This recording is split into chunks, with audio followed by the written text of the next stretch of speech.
And we're back. John Delarose here, the leading Hispanic voice in science fiction. Man. I believe it. Author of For Steaming Country, Delarose.com. Check things out. You know you want to. I'm here with my friend, S. Misanthrope. It looks like it might be too late for anybody actually to still be up and viewing us, since the East Coast is... Gosh, what's the East Coast now? It's like 1 o'clock in the morning out there? 2 o'clock in the morning out there? Something like that. Close to it. I'm sorry about that. We hung out and had dinner and talked. Sat in traffic. If you don't live in the Bay Area, walk through Homeless Pete. No joke on the way out here. On the homeless note, because the topic of this blog is, or whatever this is that hobos and hipsters are basically identical and you can't tell them apart. And that is especially important in San Francisco, right? Correct. While you were talking to my wife, because my wife is right there. See, because I subscribe to the. You're not actually in the video. There you go. There's my wife. Hi, wife. Hi. See, Mike Pence is right, and so you got to bring your wife, right? It's just common sense. So while we were on the street, while you were talking to my wife, I watched a drug deal go down. No joke. There were two upstanding African American gentlemen. They were probably celebrating Kwanzaa. Kwanzaa tree. They're probably celebrating Kwanzaa and their heritage. And one was handing a 20 to another and was exchanging marijuana for that at the time. You guys were not looking at each other. Probably across the street from a dispensary, too. I watched it happen. It was not 3 feet from you. So I am unbelievably bad at spotting drug deals. I lived in San Francisco 11 years. I know they went on all around me. People would constantly be telling me stories like yours. I never once did I actually see one. I see plenty of people selling stolen other things, like stolen bicycles. But I don't know. I have a major blind spot when it comes to drugs. I mean, it was right behind you. There was wow. Okay. I probably would have just been like, there's a guy who's like into like moss or something and needed it for his rock garden. Like I don't know. My brain doesn't process it. Wow. Hey, what's up? Who's that? I can't see. That's all right. Ciao. Anyway, so we're hanging out in San Francisco. We walked down way too many streets to be safe. It's amazing we're still here, I think. I can't believe I got out of the city alive. Yeah. I mean, the San Francisco streets are so disgusting. I really should have shown it. Really, we should have broadcast from the streets. Except then we would have definitely... Yeah, we might have been killed at that point. Yeah. So we didn't do that. But we were talking about... So you mentioned that it's very difficult... When you lived here, it was difficult for you to tell the difference between an actual hobo and a hipster. Yeah. And you had an experience with a gentleman because you were at a bus stop. Is that right? So I was biking down the street past the bus stop, and there was this guy who looked, as far as I could tell, normal. Like he looked like a guy that I would see in bars like Butter or whatever. Yeah, San Francisco normal. So this was like normal for San Francisco. The beginning of the hipster trend here, and like as far as I could tell. Scraggly beard, but seemed clean, normal clothes, wasn't ratty or anything like that. And the guy all of a sudden gets up and runs out into the middle of the street and squats down in front of my bike and goes like this in front of his junk. And I just kind of like went around him and continued on my way. But it was such a baffling experience because, yeah, he looked exactly like a normal guy that I'd probably see at Whole Foods or something like that, normal again. And yeah, I mean, I think you have two things going on. One thing is, of course, the travesty of hipster male fashion, which is, half a step above derelict, right. Let's say. That's the whole point. Yeah, that's the whole point, right? Trying to look like garbage because you don't actually respect yourself, and if you try to actually look nice and present yourself well, and you still got rejected by women, then you'd have to hate yourself. But if you give yourself a ridiculous mustache, then you can say, well, yeah, like obviously. It's interesting how that works. So you think the hipster phenomenon? You think it's a socio-sexual hierarchy thing? Oh, yeah, totally. You think it's a dude who says, I'm not going to be able to make it. Right. And so I'm just going to show how much I don't care. Right. It's like a gamma adaptation. Okay. Yeah, exactly. So he justifies his existence by doing that, basically. Right, yeah. So you can do it, and you can just be like, everyone just doesn't get it. But then the other thing that's a problem is like a modern world, excesses of capitalism sort of problem, right? So we have so much stuff that we're throwing out things that are new, right? Like you can go to Goodwill and you can get stuff that still has the tags on it. Oh, yeah. Right? I mean, I'm probably guilty of dropping off stuff just because I want to get stuff out of my house. Right, get stuff out of your house. Right. So like things don't wear out anymore, and materials last longer and things like that too. So you will see people who, you see homeless people with cell phones, right? You see homeless people with Bluetooth. We play a game called Crazy or Bluetooth. My husband and I walking around San Francisco. So is the person talking to themselves, or do they just look like they're talking to themselves because they have a Bluetooth? We had to upgrade it to Crazy or Bluetooth or Crazy and Bluetooth because there were so many homeless people who legitimately had Bluetooth devices, but who were not talking to anyone. They were still crazy. That's crazy to me. Right. So, but the same thing applies to the clothing, right? So the hipster clothing is like distressed, like vintage, and then the homeless person clothing is basically exactly the same thing. Yeah, you can't tell. Yeah. It's interesting. So, I mean, it goes to show it on my end, just the lack of actual poverty in America. I think that we have such an excess for everything that the poverty we expect is really rich in other countries, and the only difference you see is in the actual mentally disturbed who can't actually function for themselves enough to actually get themselves into a home, and that is and that's what we see in the streets of San Francisco for the most part, and it's crazy. I mean, I didn't show it to you guys, but if you can't walk a block. Even we're in the financial district right now, which is like this is like the pinnacle of capitalism in the entire world, right? You got Wells Fargo corporate right over there. You've got Twitter corporate right here. You got Pandora corporate right here. You got Adobe corporate right here. And yet there are still homeless people just on every block. And it's not because there's like just poor people who can't make. It's not like the 30s depression, you know. Back then, there were poor people who couldn't make it, who needed to actually try to get up off their feet. We don't have that here in San Francisco. It is just the mentally disturbed and everyone else, and it's really tragic if you think about it. Yeah. There doesn't seem to be a good solution for it. I don't know what to do. Yeah. I don't know. I left. That's what I did. You left. Yeah. So she used to live here. If you're not familiar with my friend Katrina here, Misanthrope, Misanthrope, is that the way to pronounce that? Sure. Misanthrope? I say Misanthrope. Okay, yeah. Misanthrope. That works out. She's a YouTuber. She does a great job. I watch all of her videos, and you should too. But she used to live here, and she's famous for getting hit over the head. Famous for getting hit over the head. She was at the Battle of Berkeley, which is when Milo Yiannopoulos first came to speak at Berkeley, and I'm a hobo. Okay. Yeah, sure, whatever that means. I buy that a lot. Cheers. Anyway.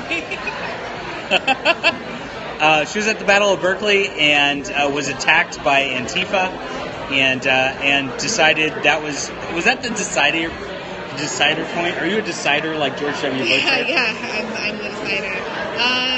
It was in the works for sure for a long time, but yeah, that was a pretty bright line test for you right there. Get out here. Yeah. Yeah, I mean it's one thing when a crazy person every now and again kind of pees on you or something like that going around, but yeah, when you're on a university campus that your tax dollars pay for, and the university tells the police to stand down so that you can be beaten, and your friends are beaten, your husband's beaten unconscious, and all this stuff, and it's time to go. Yeah. I want to go too. My wife wants to go too. Like I said, she's sitting right there, nodding. Here she is. But we got a lot of business here. Is the bottom line. So it is what it is. Somebody says hello. Hello, wife. Frankie says hello. Is that Frankie? Yeah. Hey, Frankie. So that's I definitely want to get out of here. It's like, I mean, it is almost to the point where you're Tri-Valley also. We're Tri-Valley. Where are you at in the Tri-Valley, Frankie? I'm going to digress for a minute because I'm a Tri-Valley piece. Dublin represent. I'm out in Danville, so. At least he's on board. Cheers. Cheers to that. Cheers to Tri-Valley. All right. So yeah, we're just hanging out tonight. She's out here like this. So is this your like last visit to San Francisco? Yeah. Like you're gonna get out of here forever? This is it. Never back again. Never back again. If all my life goes according to plan, never to return. Yeah, so she's cutting out of here for good. Yeah. I mean, I don't blame her. It's a cesspool. The last time we came here, San Francisco, my wife and I stepped out onto the street and with our kids, I was with my kids, holding hands as we're walking out into the street. We're going to the Ferry Building in this nice area. This is like the nicest area of San Francisco-ish. I mean, other than the residential areas. Yeah, right? I was gonna say you go up a hill, things get nicer because the homeless people are too lazy to walk up the hill. They're too lazy to walk up hills, right? But in terms of like, in terms of like the commercial area, this is probably the nicest, right? Yeah. Ferry Building, nicest, right? So we walk down to the Ferry Building. We just step out of our car, pulling our children out of the car, and my wife looks down and goes, "What's that?" And I look down, and there's a freaking hypodermic needle, like right where my kid's about to step out of the car. I shit you not. It is that crazy. It's that disgusting out here. And California, I guess, just passed a law on top of this to make safe zones for shooting up, to where like you can go and make sure you get your clean needles or whatnot, so that they can help facilitate this just pure degeneracy. It's out of control. Yeah, it's for real. Right. Sounds like you got out just in time. Yeah. So she got out just in time. I'm stuck. It is what it is. They tried to make Dublin a sanctuary city. Dublin, really? That's out of control. Yeah, I grew up in Dublin pretty much, and that's out of control. I mean... I think I went and held Trump signs by a freeway exit in Dublin. In Dublin? Yeah, and it was like... Makes sense. Mostly positive response. I mean, I remember some Muslim woman stopping and being like, yeah, like, go Trump. Yeah, actually down that corridor is, I think we have like the only Republican state assembly seat in the Bay Area. It's this gal, Catherine Baker. She's a friend of mine. Out of Livermore, right? And it's up that corridor, and it's like the only group in the Bay Area. I mean, but it makes sense. Yeah, Catherine Baker. You know Catherine Baker. So yeah, she's a friend of mine, and she's it. There's nobody else. Like you just can't run into reasonable people so much.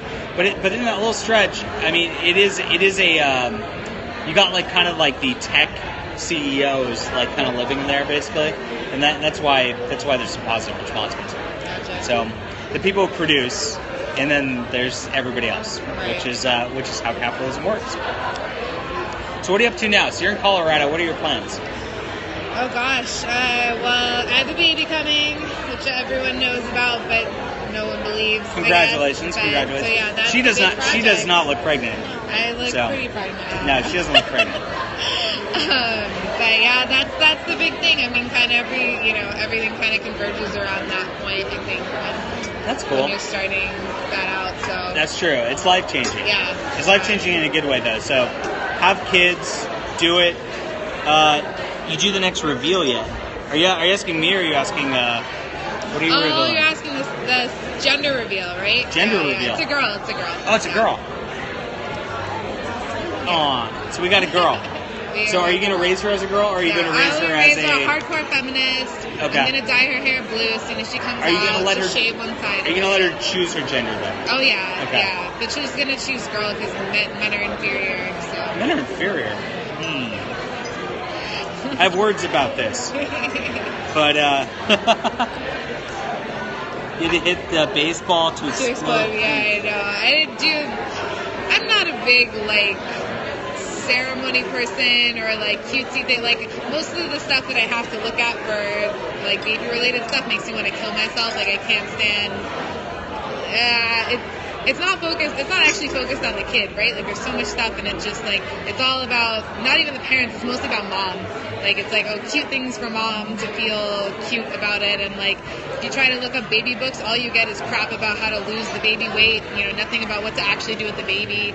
It's very frustrating. So yeah, not minimizing all of that, keeping it very practical and very focused on my daughter. So, good. Yeah, that's the way it should be. So I guess she's having a baby, and then we'll see what happens from there. Yeah. I'm gonna try to encourage her to be a little more active. You've dropped off your activity a little bit on YouTube and all that. I have a volatile personality, and that's reflected in my rate of production on YouTube a little bit. Might have like lots of videos and then a little break. And yeah, try to keep it up more consistently. Now that I don't have to travel so much, it should be a little easier to keep it going. But yeah, I've got some stuff planned for sure. Good. Yeah, hopefully stuff that'll convince more people to have babies. Convince more people. So do we want to talk about the alt-right personalities who are getting under fire for not having babies? Right, yeah, recently? quite a big topic. That's interesting, It's been interesting to watch, and I go back and forth on it a little bit. I mean, I watched Lauren Southern's video about why she's not married, and I get that. It could have been a lot shorter. It could have just been I'm 22. Yeah. Like end of video, right? Yeah, she's pretty young. Right. She's quite young. I think one of the things that happen is people think she's older than she is. She seems like she's about 27. She seems right. Exactly. Yeah. Everyone always says they think she's 27. She's very mature and carries herself very well. And so, yeah, people thought I was older than I was when I was her age, too. Right. Although I was married at her age, on the other hand. Yeah. So. When were you married? 21? I got you when you were 20? Yeah. I got my wife over there. So this is how many years in are you guys? I got her when she was 20. 8 years. No, 9 years. Next year. 9 years. 10. Yeah. So pretty good. You got, and 2 kids already and all of that. And yeah. I think I was 22 when I got married, but I was definitely married by 22. And at the time, I was like, well, this is probably too young, but I'm going to do it anyway because reasons. But, yeah, looking back and looking at other people's life experience, I'm kind of like, yeah, no, I don't think it was too young. I mean, one of the big things that's nice about it is you're kind of going through this last stage of your development, right? Especially brain development going up and kind of ends at about 25, 26, something like that. And I think there's something to doing that with the person that you're going to spend the rest of your life with. My husband and I agree. We're so well molded around each other, not in a codependent way or anything like that, but it's a lot of our self was formed when we met, and that happened to be compatible, and we were heading in the same direction. But from that point on, we made choices, and we made active choices about, becoming better together. Yeah. Better as a couple. And at this point, it's people talk about oh, is there going to be some temptation because you haven't experienced anyone else, and you didn't date. I literally dated no one else except my husband. And I'm no, there's zero possibility that anyone could be better for me than him, right. Because we are almost as literally as possible made for each other at this point. So looking back, and looking at what other people have experienced, I'm I don't think it was too young at all. I think it was perfect. I think there's something to not just on the physical development angle, but I think there's something to struggling together. Yeah. That when you're in your early 20s. You are still in this society. It's now early 20s is like late teens was 20 years ago. That's when you're struggling to make it. That's when you're really making sure you can even survive, and you're scared that you can even get a job, that you can do anything at all. Yeah, we definitely went through all that. And when you're doing that with a person, that bond is a lot firmer, I think, than if you're waiting and just having fun during that time, spending your money by yourself because you're I got all this cash, I can just buy my drinks, I can just do whatever. Totally, yeah. I think if you're with somebody else and you're I got to be cognizant of this money because it's not just mine, but we're sharing this. And this experience is not just mine, but we're sharing this. That you build a deeper bond than if once you're already at a point where you're comfortable. I mean, that's probably not. Again, this is just like a rule of thumb, right? Right. Exactly. So like anything else, your situation is your personal situation. It all depends. I'm not judging you if you're 30 and single. Right. And I certainly wouldn't say like you should settle at 20 because it's so important to get married at 20 or 22 or whatever. Like absolutely not. I happened to find the right person very easily, and a lot of that was luck. But I think a good chunk of that too was like maturity on both of our parts to be able to figure out at 18 or whatever. Yeah. Okay, this is something. But I think our society is actually pressuring us the opposite direction. Yeah. And I think that's actually bad for development, bad for relationships. And I think it's actually contributing to our high divorce rate, right? Yeah, definitely. Yeah. And people have a pretty like nonchalant attitude about some of this stuff, and I did as well. This is what's interesting to me is like I accepted all of this stuff that I was told. I was like intellectually, I was like promiscuity, makes sense, and like you should play the field and you should like sow your oats or like all this stuff, and I just happened to not do it. Yeah. And because it didn't feel right for me personally, and then I happened to meet the right guy early. But the more that I looked at it and kind of like the empirical evidence and the experience we were watching, I'm like, I don't think that's going so well. And then if you move yourself, and I think this is where you get into the criticism of the single female figures on the alt-right that, while probably largely unfair, there's aspects of it that I don't think are totally unfair. It's like I met my husband in college. Right. If I hadn't been in college and in that environment and open to meeting that person, things would have gone very differently for me, right? Like imagining trying to do the same thing in the working world, imagining doing the same thing just out at bars or whatever. I mean, it's difficult to. You have to carefully kind of construct an environment that will like bring people your way who could potentially be a good fit. And there's certain times of life and certain environments where that's a lot easier to do. And globe-trotting and making YouTube videos and all that stuff is probably not a good way to do that. Yeah. I always tell people this. I had a reader the other day who came over from the Federalist, and he's about 30, 31, something like that. Good guy, great guy. He's a veteran. If he watches this, God bless you. Thank you for your service. But he's telling me he's having a hard time finding somebody to connect with on that level that he feels like can be stable and all that. And I'm like, well, what are you doing? And he's like, well, I'm going online and doing the dating thing and going out on Tinder and going to bars. And I'm like, well, there's your problem. You're going to meet people who are, on the prowl at that sort of point. And because society's pressured them, they're already at a point where they are looking for something short-term, looking for some like just quick physical gratification or whatever. And if you're in that mindset, and you're meeting people in that mindset, you're going to have problems finding something more stable, I think, in that environment. So I recommended just doing trying to like, I don't know, it's harder to look elsewhere. It really is, but if you're in more productive environments where you can meet people, I think that like whether you're doing something with your community or doing something with your church or doing something like I don't know, what are some other good examples? I wish there were more good examples of like non-degenerate entertainment. Right, yeah. Right? Sports can work really well. Stefan Molyneux met his wife playing volleyball. Yeah. I mean, one thing is like, regardless of what you're doing, if you kind of have your own house in order, or like Jordan Peterson likes to say, clean your room, right? Yeah. So if you have stuff in order, you know who you are, you've sorted through yourself psychologically, and then you go anywhere almost, you'll naturally sort of attract people who feel like that. And maybe it's friends, rather than lovers, but they're all kind of that's true. So I guess the concise way of putting it is that if you're doing healthy things, and you'll meet healthy people in the context of doing healthy things, and it'll be better for you, and the people in those environments are likely doing better things also. Cool. So thank you for tuning in, everybody. I don't think we meant to go in this direction whatsoever, but actually it ended up a pretty interesting topic. So thanks, John. Good joining you, and we're gonna hang out and have a good night, good weekend, Merry Christmas, Happy Kwanzaa especially.